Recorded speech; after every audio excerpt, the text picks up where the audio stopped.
Meditations for every day in the year by Bishop Richard Challoner. February 24th.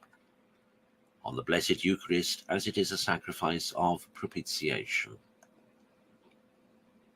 Consider first that the sacrifice of the body and blood of Christ is also a sin offering, or a sacrifice of propitiation, for obtaining mercy and pardon for our sins.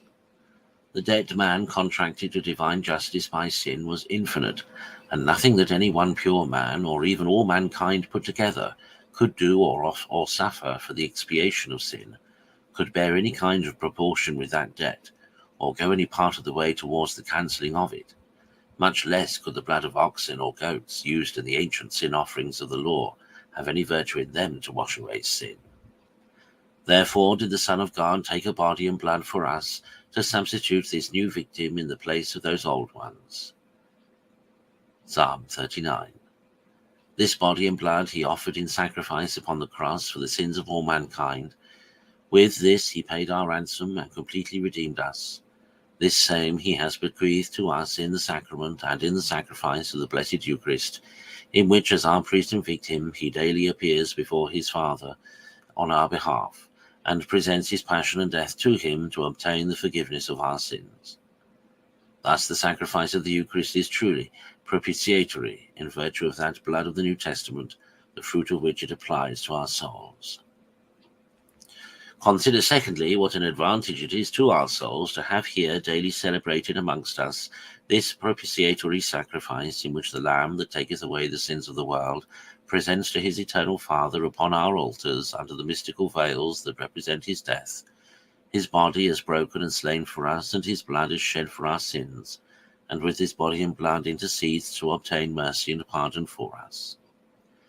What sinner can despair of the forgiveness of his sins, if, like the prodigal child, he desires to return home to his true Father? When he sees here before him, pleading as it were upon the altar, the victim by whose blood all our sins were cancelled. When he sees the great high priest of God and man offering a sacrifice for the remission of his sins. Oh, let us go, therefore, with confidence to this throne of grace, that we may obtain mercy and find grace in seasonable aid. Hebrews 4:16. Consider thirdly, my soul, how much occasion thou hast for this sacrifice of propitiation.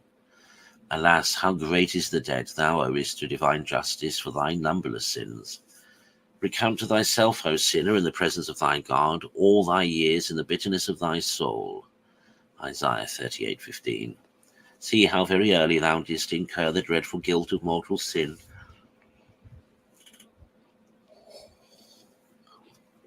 By turning away from God to follow vanity, and thereby breaking through thy baptismal engagements, profaning God's temple within thee, affronting the Spirit of God, and treading underfoot the blood of the Son of God.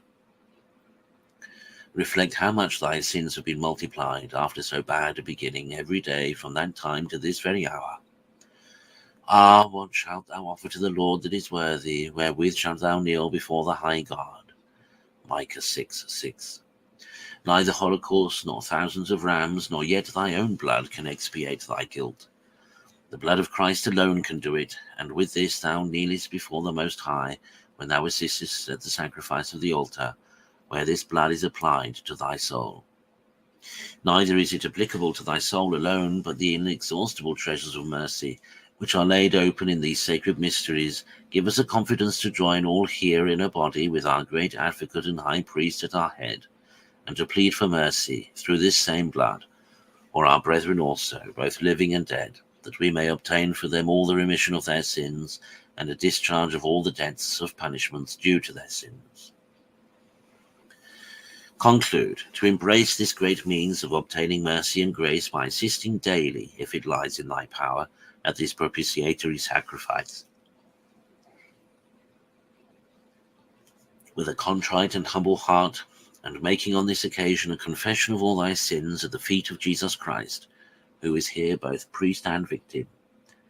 If thou art diligent in this practice, the blood of Christ will infallibly obtain for thee the remission of thy sin.